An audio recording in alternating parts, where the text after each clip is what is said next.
So for over a 10-year period, you look at exits in the past decade, you will see that fully female-founded businesses account for 1%, fewer than 1% of total exits. And then when they're looking at exit value, they're capturing 0.8%. So we're looking at really, really low numbers. Carrie Kerpen is a powerhouse entrepreneur, author, and exit strategist. She co-founded one of the first social media agencies, scaled it into a global player, and sold it for 8 figures. Now she's the force behind the Whisper Way and the Whisper Group, where she's changing the game for women founders. With a mission to help women turn lifestyle businesses into sellable wealth-building assets and prepare for the emotional journey after the deal, Carrie is the voice every entrepreneur needs to hear. Most of the world has the Crimea River, so you feel uncomfortable talking about it, but you need other people who have been in that situation to be able to help you through that because they've been there. And while it is technically a first world problem, it is a real problem that does impact many, many sellers.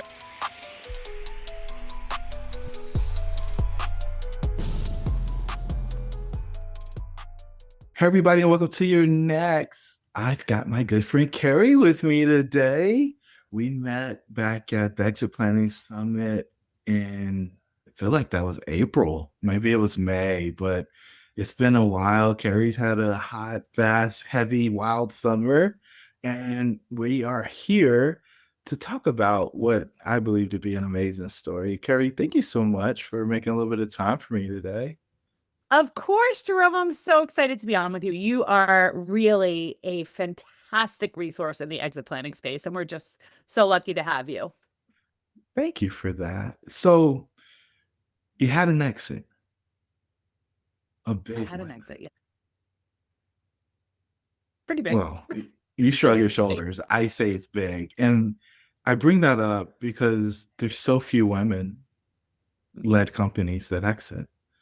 And your next, the place where you're finding fulfillment is helping women do that and helping them in the space after they do that. So can we talk a little bit about your exit? Can we talk about the agency? Sure. My husband and I started a social media agency in 2007 when there were no social media agencies. It was called Likeable, and we helped some of the world's biggest brands build out their social strategies and their content and their platforms. We really had no idea what we were doing, but we figured at that time, like nobody really had any idea what they were doing in social. We just knew that we wanted to be early and we wanted to be, the speed to market was very, very important. And because we were so fast, we were able to get a lot of traction and win a lot of business that a small company might not ordinarily win because it was so new and so innovative. And so we grew really quickly, and which was exciting, but scary because you have to keep up with cash flow and operations. And we had never run a business before. And so it was really, really challenging. And my husband was like a master of growth. He was incredible. He would grow that business, like got us out there, did all the marketing, all that stuff. And I was holding it all together by a thread, which is what a lot of times women do, right? We're like the caretaker and the operator, and this is the type of stuff we like have to make it all happen. But in 2013, Dave really, as a visionary, recognized that software was going to be important to growing in social media. And so he wanted to launch a separate company. So he called it Likeable Local to help small businesses. And I took over the agency. And when I took it over, I really wanted to, because I was so focused on operations, make sure I was running it properly and make sure that it was, I think in my mind, it was like to overcome the lack of confidence. Like I wanted it to be correct. Like I wanted to run a proper business. And so I read a book called Built to Sell by John Warlow. And that book detailed the story of an agency and how they were able to build and grow. And ultimately that they were this large agency that was actually worth nothing because they had a non-diversified client base and not well productized, et cetera. I really took it to heart. And I decided that I was going to build Likeable to get more profitable, be sellable. And that's exactly what I did. So I built it through 2013 through 2021. And I sold in 21 to a strategic acquirer and sold for 8 figures and worked for the acquirer for a few years in growth, which was an awesome experience. but realized that I wanted to help other women have a similar experience and also like just avoid some of the own mistakes I made in building and ultimately selling. Like I learned from the good and also the bad. And that's how the Whisper Group came to be. The Whisper Group. And you've got a book. I I've do. got a I've got one of those You've got a books. book. It's there somewhere. It's Where is it? definitely a signed book you have because I know when we met and fell in love, we said, okay, I got to write you a personalized note. It was so So awesome. bad. It's here. Yep. I'm gonna find it before it's over. You'll But find the the Whisper Way. the Whisper Way. And you were in like Times Square or something. Like it was a big deal. Why'd you write that book and like what's in it? Well, the book Whisper stands for the 7 tenets of building a highly sellable business. I wanted to tell the story through a female lens and have it be really digestible. I wanted women business owners. So many of us build these businesses that are considered lifestyle businesses because we have kids and we want to leave the workforce because the workforce is not really built for a two working family home. It's really not. It's like a very, very, with childcare, and it's very hard. And so a lot of women leave and start businesses, but they don't ever think of them as sellable assets. So I wanted to write a book that could showcase the methodology that would be simple enough and not scary enough that it would allow folks to understand that what they're actually building is a sellable asset that's tradable on the market. So Whisper stands for the 7 things needed in order to get your business ready for sale, which is understanding your why, the how it happens, your income, your secret sauce, your profit, your executive team or your ecosystems if you're a solopreneur, and then your roar factor or your resilience factor. What's going to help you have the confidence to get that across the finish line? And I wrote the book originally as a thought leadership piece for the business. Like I really thought it was going to be something that would help the business, and it did. But really, what I found was that it had much broader reach than that. It really resonated with women. There's a fable of 7 women that come together on a retreat and how they workshop each of their challenges related to each letter of Whisper. And then there is an implementation guide and some real life examples. I love the style that it's written in. Like Uh, the narrative just makes it digestible. And it's like, oh, I'm like her, or in some books, him. In my book, it's him, but in your book, Yeah. it's her. Maybe it's too forward, but I'll ask anyway. Yeah. Why women? Like some people say, why would you Yep. limit yourself to half the Yep. population? Yep. Why Yep. women? Yeah. So for me, that it's a great question. And by the way, I do help men. Absolutely. But it's not like I say, oh, you're a man, I have to turn you away. And I think everybody can benefit from the lessons for sure. But I think for me, there's 2 things. One, the data shows that women need this. Okay. So for over a 10-year period, you look at exits in the past decade, you will see that women owned businesses, fully female founded businesses, account for 1%, fewer than 1% of total exits.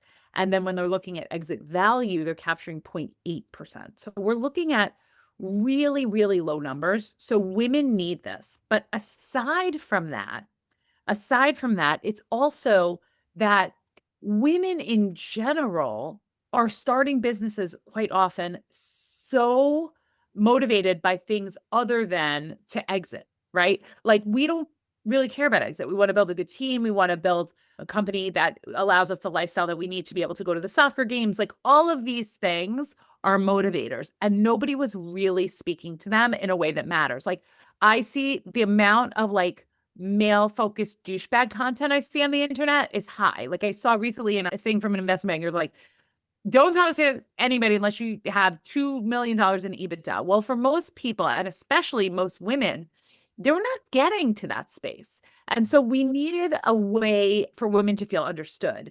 And then that's why women, but for a business case reason why women, I believe that niching down is always, always the way to get to where you want to go when you're building something to exit. Like if I was everything to everyone, I might not be limiting myself, but I would be limiting who I would appeal to.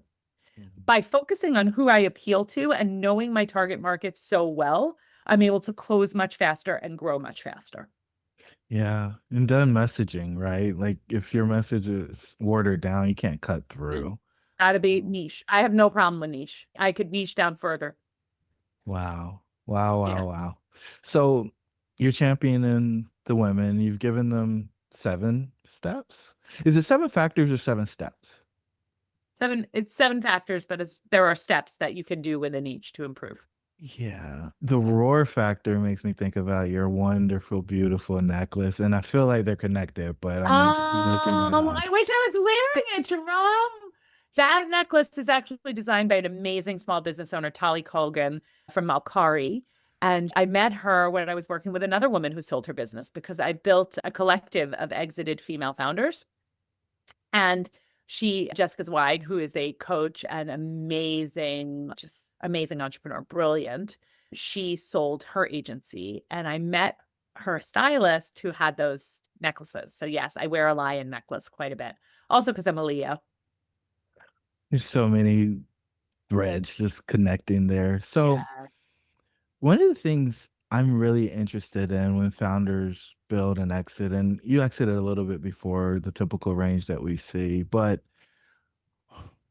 when you exited, was there like any downside to it? The wire hit and everything was just fine, or did you feel anything? No, of course there's downside. There's a complete loss of control, loss of identity, and major shift in your life.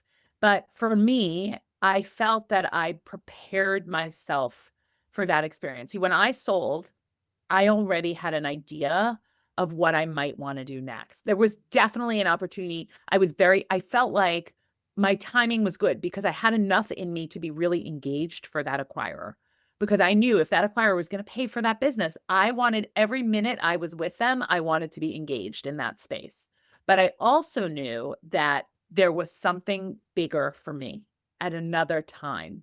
And so I think because I knew that, that made it easier. Listen, no entrepreneur will tell you that it's easy to have a boss for the first time in many years. I had run that business for 14 years and then I had a boss and stakeholders. Now, my boss happened to be wonderful, but it was still hard. It was really, really hard. And so that's just an adjustment that everyone goes through. And I think it's more helpful. Two things are really helpful. First is when you know the amount you're getting and you know how long it can support you, whether that's for the rest of your life and this is your one exit and that's it, or you say, okay, this buys me 3 years to figure out what I want to do next, or okay, this pays for my kids' college and all of my mortgage and whatever, and I'm going to just live off of that. And now I need to produce income, but less income. Knowing that number and understanding what the exit will give you is really important. Being prepared for that, being prepared for the shift of when you get a lump sum, you're living off of the invested assets of that lump sum versus a paycheck or monthly distributions that you're used to. Those are all mental shifts that you have to prepare for. Yeah. And having more money in your account than you've ever had is one of the things that I think a lot of people struggle with. And it's like, oh, I see people go either one or two ways. You go, hey, I'm scared I'm gonna run out, so I don't want to spend any of it, or I Right. can never run out. So I'm That- That's right. And by the way, well, some of that depends on how much money you have, but oftentimes it doesn't. Oftentimes a scarcity mentality comes in when you get a lump sum of money. I actually read a book. I don't know who the author is. It's old. It's called Happy Pocket Full of Money. And it talks all about this. Do you have it? It's so good. Yeah. I love Happy Pocket Full of Money. I recommend that book to everyone. So good. So Yeah. good. Talks about that. Talks about how suddenly you have a lump sum and you're so worried about it going away that you don't make the moves to make more money. Yeah. So I think women identify with their business different than men, and you've talked about it very eloquently during our conversation already, but it's not their full identity. I don't think most women introduce themselves as the owner or the founder of, unless they're in a specific setting. They've got all these other roles and responsibilities that are probably more important to them, and they see the business for what it is. It's kind of a way to create or generate income, but it's not what they do for a living. It doesn't own or direct their lives. That's what I suspect. And then when it comes to that shift to the next space or the next place, it's easier because they have their eyes on that other stuff, and they often see the business as something that's holding them back instead of it being the thing that it's their primary focus. It's the That's root of their interesting. identity. Yeah, I could see how you would hear that for sure. So You had an idea of what was next, which included some time working for what I call the mothership.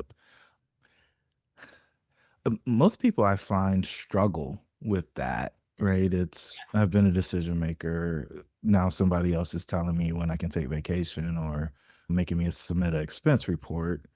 Are there other challenges that you see with the people that you're helping if they take that route? And I assume it's usually tied to I'm gonna get another payout or there's some Yeah, rolled yeah, equity or yeah. something else. Yes, yes. So I think that it's very important that during those processes, we have support.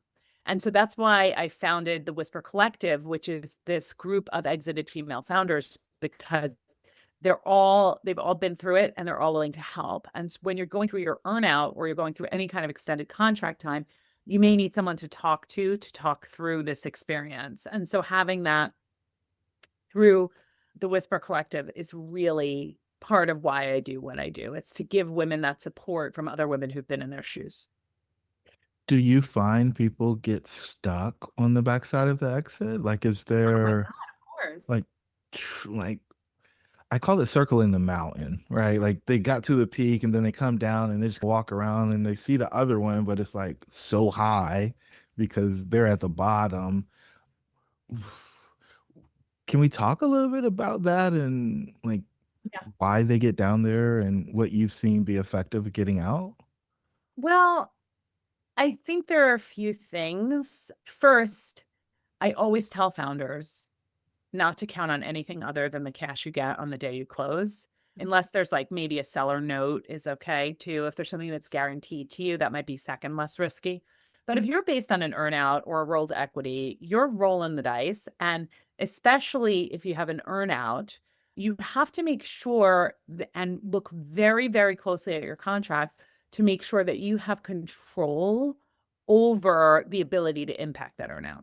So what happens when you bring a new piece of business and they say, no, we don't want to take it? Or what happens when they add new expenses onto your line item? Or what happens if they combine P&Ls and you don't know which expenses are yours and which expenses are theirs and you're measured on EBITDA? So there's a lot of things that happen to think earnouts and those things can be great.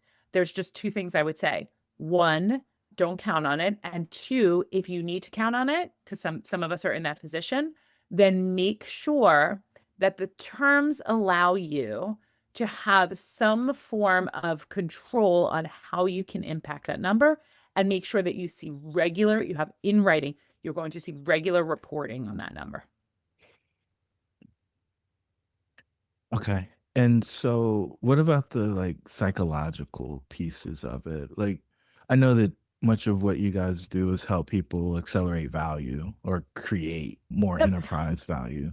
But for the founder and their experience as they're going through it, outside of like figuring out how to make the business do better, how do we make sure the founder's in a good position for the Like backside? constant support from make sure they have a support system, whether that's through advisors, whether that's through the acquirer, if it's somebody who they have a great relationship with, whether it's through mentors, whether it's through family.